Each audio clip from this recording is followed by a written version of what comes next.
హైదరాబాద్లో first Ayushman Bharat tie up గల కంటి hospital Babaji Netralaya eye hospital. Cataract, retina, glaucoma, LASIK చికిత్సలు చేయబడును. నమస్తే, వెల్కమ్ టు సుమన్ టీవీ. నేను పద్మిని. ప్రస్తుతంతో పాటు ప్రముఖ ఆధ్యాత్మికవేత్త, ప్రముఖ న్యూమరాలజిస్ట్, లక్ష్మీ నరసింహస్వామి ఉపాసకురాలు శ్రీమతి స్రవంతి గారు మనతో పాటు ఉన్నారు. మాట్లాడదాం. నమస్తే అక్క. నమస్తే పద్మిని. అక్క, ఆగస్ట్ లో గ్రహణం వస్తోంది. మరి ఆ గ్రహణానికి మేమేం విధి విధానాలని పాటించాలి? అలాగే మేనిఫెస్టేషన్స్ కి కూడా గ్రహణం చాలా అస్సలు ఇంకా నెక్స్ట్ లెవెల్ అని చెప్పి చాలా వింటూ ఉన్నామట. ఇన్స్టాగ్రామ్లో కానీ, ఇటు యూట్యూబ్ వీడియోస్లో కానీ, ఫేస్బుక్లో కానీ. What is your call on it? ఆగస్ట్లో మరి వస్తున్నా, మరి ఇండియాకి ఏమైనా సంబంధం ఉందా? ఇవన్నీ ఒక్కసారి మీరు మేనిఫెస్టేషన్స్ అడిగారు. అవి చేసుకోవాలని అనుకుంటే ఏ యూరోపో, ఆఫ్రికాను, అమెరికా, నార్త్ అమెరికాను వెళ్ళిపోదు. అక్కడికి వెళ్ళి గ్రహణం పాటించరా? అమ్మో, అక్కడే ఉంది గ్రహణం, ఇక్కడ లేదు. ఇది లేదు, గ్రహణం పాటించాలి మేము, మాకు చాలా ఇంపార్టెంట్ అనుకుంటే మీరు చక్కగా వెళ్ళి అక్కడ గ్రహణం పాటించరండి. ఓకేనా? ఓ మై గాడ్, వెరీ చాలా బడ్జెట్ తో కూడుకున్న విషయం. అసలు ప్రకృతి మనకి ఎన్నో వరాలు ఇస్తుంది. అందులో ఒక వరంగా భావించవలసింది ఏంటి అంటే, ఒకవైపు ఉండడం. సమగ్రంగా సూర్యుడు మనకి వెలిగిస్తూ ఉంటే చూసావా నువ్వు? మళ్ళీ నెగటివిటీ మాత్రం కేవలం కొన్ని ప్రాంతాలకే. మళ్ళీ ఆ నెగటివ్ దాంట్లో కూడా పూజ చేసుకుంటే ఈ ఫలితం ఉంటుంది అని చెప్పి ప్రకృతి మనకి వరం ఇవ్వడం. అది భారతదేశం విశేషంగా చేసుకోవడం.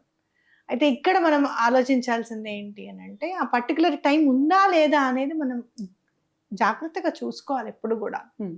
ఒకళ్ళు చెప్పారు అని అంటే ఎంత ప్రామాణికంగా ఉండాలి అని అంటే, వాళ్ళు చెప్పారు అని అంటే మనం ఆలోచించాల్సిన అవసరం లేదు. ఖచ్చితంగా ఉందనుకొని చేసుకోవాలి. అందరి ఇళ్లలోనూ ఎటువంటి పరిస్థితుల్లోనూ పంచాంగం ఉండాలి అని చెప్పేది కూడా అందుకే. పంచాంగ శ్రవణం చెయ్యాలి అని చెప్పేది కూడా అందుకే. ఉగాది నాడు విన్నామనుకో, చెప్తారు ఎప్పుడు ఏముంది అనేది సమగ్రంగా వివరణ ఇస్తారు కాబట్టి మనకి గుర్తుండిపోతుంది. సరే, మనం వినలేదు అంటే ప్రామాణికంగా చెప్పే వాళ్ళ మాట వినడము, అలాగే ప్రామాణికంగా ఉండే పంచాంగాలు చూసుకొని మనం డిసైడ్ చేసుకోవడం అనేది చాలా ఇంపార్టెంట్. లేనిది పాటించడము అన్నంత దౌర్భాగ్యం ఇంకోటి లేదు. ఎందుకంటే మనం ఎంత శుచి చేసుకుంటాము, ఇండ్లు క్లీన్ చేసుకుంటాము, దేవుళ్ళకి మళ్ళీ పులికాపు చేసుకుంటాము, ప్రతిదీ కడుక్కొని ప్రతిదీ అంతా మొత్తం నీట్ చేసుకోవడమే కదా. అదంతా మళ్ళీ అంత వాటర్ వేస్ట్ చేసినట్టే. టైం ఈజ్ మనీ అని అనుకుంటున్నాం, టైం వేస్ట్ చేసినట్టే. లేనిది పూసుకోవడం అనేది అనవసరం. కాబట్టి ఇది ఓన్లీ నార్త్ అమెరికా లాంటి దేశంలోనూ, ఆఫ్రికాలోనూ, యూరోప్లోనూ ఉంది అని మనం గుర్తెరగాలి. అక్కడ వాళ్ళు పాటించాలి. మరి అక్కడ వాళ్ళు ఏం పాటించాలి అంటే, దర్భ అనేది చాలా ఇంపార్టెంట్. ఎక్కడన్నా తెలుగు వాళ్ళు మనం ఉంటే కనుక కొద్ది గొప్ప ఇక్కడి నుంచి వెళ్తున్నప్పుడు ఈసారి మీరు ఏం చేస్తారంటే, కొన్ని తీసుకొని వెళ్ళండి, చిన్న చిన్న ముక్కలుగా కట్ చేయొచ్చా? ఇంత చిన్న చిన్నవి కూడా ఉంటాయి. చేసి దాన్ని చక్కగా రబ్బర్ బ్యాండ్ చుట్టి బట్టలో పెట్టుకొని కూడా వెళ్ళొచ్చు. దర్భ తప్పకుండా వాటర్లో వేసేసి వాటర్లో వేసి పెట్టి పైన మళ్ళీ ఎక్కడన్నా ఆ వాటర్ చల్లుకుంటే గ్రహణ సమయంలో మంచిదన్నమాట. అట్లా కాదండి మేము అలా చూసుకోలేదు అని అంటే, ఇందాక మనం పవిత్రమైనది ఏది అంటే జంధ్యము అని అనుకున్నాం. అలా జంధ్యం కూడా చక్కగా వాటర్లో వేసి పెట్టి అదంతా నీళ్ళన్ని జల్లుకొని ఆ జంధ్యాన్ని మళ్ళీ ఏ చెట్టుకో వేయడం అనేది కూడా చేసుకోవచ్చు. అది కాదు, ఏది కాదు అంటే, పవిత్రమైన జలం గంగ కంటే మించింది ఏది లేదు. గంగ అమ్మవారిని దండం పెట్టుకొని నువ్వే క్లెన్స్ చేసేదంతా అని చెప్పి ఆ క్లెన్స్ చేసుకోవడం కూడా ఇంపార్టెంట్. ఏ టైమింగ్స్లో వస్తున్నాయో చూసుకొని, పర్టికులర్గా ఇప్పుడు నార్త్ అమెరికా అనుకో, పర్టికులర్ టైమింగ్ అనేది ప్రతి దాంట్లో చాలా జోన్ ఉంటుంది. మనం ఒక్కొక్కసారి పిల్లలు ఇటు అటు పుట్టిన వాళ్ళకి అరగంట పావు గంట తేడాలు ఉంటాయి. చాలా డిఫరెన్స్ ఉంటుంది. ఇక్కడ కాదు, ఇక్కడ 5 నిమిషాలు 10 నిమిషాలు తేడా ఉండేది, అక్కడ గంటల్లో తేడా ఉంటుంది. అక్కడ చూసుకొని ఆ అవర్స్లో పర్టికులర్గా పూజ చేసుకోవడము. ఏదైనా మంత్రం చేసుకోవాలి అని అనుకుంటే దత్తాత్రేయ స్వామి గురువుగా భావించి స్వీకరించడం. శ్రీపాదరాజం శరణం ప్రపద్య అన్న దాన్ని మించింది లేదు కాబట్టి చేసుకోవడం. అలాగే గ్రహణం అప్పుడు దుర్గా అమ్మవారిని కానీ సుబ్రహ్మణ్యేశ్వర స్వామిని పూజిస్తే అధిక ఫలితం ఉంటుంది. ఎందుకంటే రాహు కేతు వాళ్ళిద్దరికి మాత్రమే మాట వింటారు. దండం పెట్టుకోవడం. అయితే మీ నక్షత్రాలు ఏవైతే ఉన్నాయో ఏవైనా శాంతి నక్షత్రాలు ఉంటే కనుక ఇక్కడ ఉన్న వాళ్ళకి ఎవరికన్నా చెప్పి కాస్త దానం ఇప్పించండి మా పేరు మీద అని చెప్పి చేయించుకోవడం అనేది చాలా ఇంపార్టెంట్. ఎక్కడ సౌత్ నార్త్ అమెరికాలో ఉన్నారు, యూరోప్ లో ఉన్నారు, ఆఫ్రికాలో ఉన్నారు, వీళ్ళకి మాత్రం వీళ్ళకి మాత్రం Right. దానం చేసుకోవడం అనేది ఇంపార్టెంట్. ఒకటి ఎప్పుడు నాకు డౌట్ ఇది రైజ్ అవుతూనే ఉంటుంది, యూ నీడ్ టు క్లారిఫై.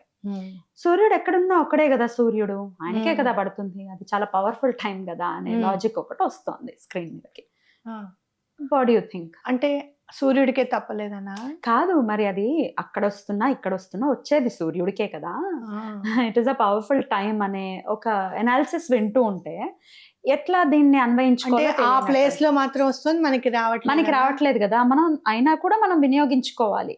సూర్యుడు ఎక్కడున్నా సూర్యుడే కదా అని అంటున్నారు. అట్లా లేదు. గ్రహణము అంటే ఏంటి అసలు? రాహు అడ్డు రావడము సూర్యుడికి, లేకపోతే చంద్రుడికి అడ్డు రావడము రాహు అని. కేతుగ్రస్త, కేతు అయినా అవ్వచ్చు, రాహు అయినా అవ్వచ్చు, ఇద్దరు ఎవరో ఒకళ్ళు అడ్డు వస్తే అని అన్నారు. ఆ అడ్డు వచ్చినప్పుడు మాత్రమే అది మంచి కాలం. అడ్డు రానప్పుడు కాలం దానికి సంబంధించింది ఏది లేదు. అంటే అక్కడ సూర్యుడు ఉదయించే టైంకి అప్పుడు అడ్డు వస్తున్నాడు, గమనం మారుతోంది. మనకు అసలు సూర్యుడంతా ఒకటే, గమనం మారుతోంది. ఏమంటే బలానా ప్లేస్ లో మీరు అక్కడ ఉన్నారు, నేను ఉన్నానండి, మీరు నన్ను చూడలేదంటే నాకు కనిపించలేదు మీరు అని అంటాం. అవునా కాదా? మరి అప్పుడు సంబంధం లేదు మనకి, ఇప్పుడు ఎలా ఉంటుంది సంబంధం? కరెక్ట్. నువ్వు చెప్పినప్పుడు నేను ఆ ప్లేస్ లో లేనయ్యా, నేను ఎక్కడ సాక్షన్ అవుతాను చెప్పు అని అంటాం మనం. అవునా కాదా? అప్పుడు ఆ టైంలో లేనప్పుడు అది గ్రహణం ఎట్లా అవుతుంది? ఇంకా సూర్యుడు ఒక్కొక్కసారి ఇప్పుడు చూడు, అంత అంటే వెలుగున్న సూర్యుడు సైతము మనం జరిగిపోతున్నాం, టైం జరిగి సూర్యుడు అస్తమించాడు, చంద్రుడు అస్తమించాడు, ఉదయించాడు అనుకుంటున్నాం. మన మన మన ఫీలింగ్ అది. మనం తిరుగుతున్నాం యాక్చువల్ గా. అట్లానే రావుకేతులు కూడా వాళ్ళంతటి వాళ్ళు అడ్డొచ్చి వెళ్ళిపోతున్నారు. ఆయన దానికి ఏమి ఇది లేదు, అది మన మీద ప్రసరించట్లేదు అంటే మన బ్యాడ్ టైం అనుకోవాలి రావుకేతువులు అడ్డుపడడం అని. అది మనకి లేనప్పుడు మనం ఎందుకు దాన్ని ఇది చేసుకోవడం? కరెక్ట్, యూటిలైజ్ చేసుకోవాల్సిందే లేదు. ఎందుకు మనకి ఆ టైంలో దేవీ దేవతలు ప్రసన్నమవుతారు, మంత్రం చేసుకుంటుంటే చాలా మంచిది అని అంటే గనక దేవీ దేవతలు సైతం వాళ్ళ పవర్స్ కూడా క్షీణిస్తాయి. అవన్నీ కూడా యూనివర్స్ లోకి మమేకం అయిపోతాయి. చాలా పవర్ అనేది ఉంటుంది. అందుకే మీకు ఆటోమేటిక్ గా మీరు రోకలి నుంచుంటోంది అంటే గ్రావిటేషనల్ ఫోర్స్ కూడా తన నియంత్రణ కోల్పోతుందని అర్థం, అంతే కదా? కాబట్టి దాన్ని మనము అడ్డుకోవాలి అని అంటే భగవన్నామస్మరణ మాత్రమే మనం రక్షిస్తుంది అని అర్థం. అందుకని అక్కడ కూర్చొని మంత్రోపాసన చేస్తే నీకు మంచి ఫలితం దక్కుతుంది అనేది గుర్తుపెట్టుకో. ఇన్నిట్లోనూ చేంజ్ అవ్వంది పంచభూతాలు మాత్రం. కాబట్టి అవి మనకి హెల్ప్ చేస్తాయి. పాంచభౌతిక శరీరంతో కనుక మనం చేస్తే మనకి ఎక్కువ ఫలితం ఉంటుంది అని చెప్పుకోవచ్చు అనమాట. మరి రాంది లేనిది చేసుకోవడం అనవసరం. ఎలా ఉంటుందంటే వినాయక చవితి రోజు గొబ్బెమ్మలు పెట్టినట్టే ఉంటుంది. అదేదో సినిమాలో అలాగే అదే కదా, హోలీ పండుగ నాడు పటాకాలు కాలుస్తుంటాడు. వచ్చే సంక్రాంతి కదా, ఇప్పుడే గొబ్బెమ్మలు పెట్టేస్తా అన్న లెవెల్లో ఉంటుంది అనమాట. లేనిది చేసుకోవడం ఎందుకు, ఉన్న వాటికే టైం సరిపోక ఏడుస్తున్నాం మనం. సరే చేస్తాం. అయితే ఇంకోటి చెప్పండి, యాజ్ అ న్యూమరాలజిస్ట్ చెప్పండి, మేనిఫెస్టేషన్స్ కూడా గ్రహణం టైం అనేది పవర్ఫుల్ గా పనిచేస్తుందా? పనిచేస్తుంది. ఎందుకంటే యూనివర్స్ ఈజ్ ఇన్ సంథింగ్ ఏదో వేరే హ్యాండ్స్ లో ఉంది. సన్ కి కూడా అడ్డొస్తున్నాడు రాహుకేతు అని అంటే they are very powerful. Even though they are negative forces, వాళ్ళకి ఎంతో కొంత అమృతం తీసుకోవడం వల్ల సమ్ ఎనర్జెటిక్ పాజిటివ్ ఎనర్జీ అనేది వాళ్ళల్లో ఉంది. Even though they have got positive energy, they are using for the negative things. అంటే సూర్యచంద్రులు కూడా వాళ్ళు చెప్పారని కదా, సాక్షిభూతులు అయి ఉన్నారు కాబట్టి వాళ్ళకి తప్పింది కాదు. అర్థమైందా నీకు? కాబట్టి ఏదో మనకు తెలియని ఎనర్జీ అనేది యూనివర్స్ లో సంతరించుకుంటోంది అని చెప్పచ్చు. అంటే పక్షులు సైతం సూర్యుడు అస్తమించాడని చెప్పి గూటికి వెళ్ళిపోతాయి. ఒక్కొక్కసారి అంత చీకటి ఒక్కసారి వచ్చిందంట హైదరాబాద్ లో. అట్లా సూర్యగ్రహణం ఉన్నప్పుడు 3 4 పక్షులన్నీ వెళ్ళిపోయాట గూటికి, అంత చీకటి అయిపోయింది అనమాట. సో ఆ ఎనర్జీని మనం యూజ్ చేసుకోవడం అనేది పాజిటివ్ గా యూజ్ చేసుకోవాలి అనేది మనం గుర్తుపెట్టుకోవాలి.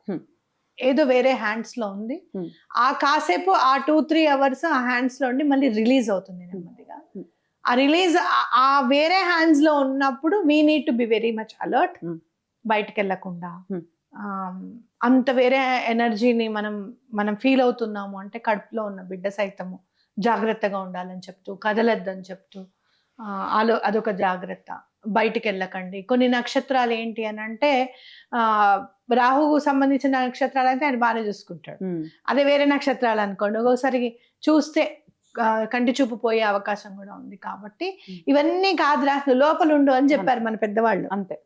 మనం ఎందుకు అని అడిగాం, మా జనరేషన్ వరకు ఎందుకు అని ఉండమంటే ఉండడం, మేము ఎప్పుడు అడగలేదమ్మా ఎందుకని అని అనేది మా అమ్మ.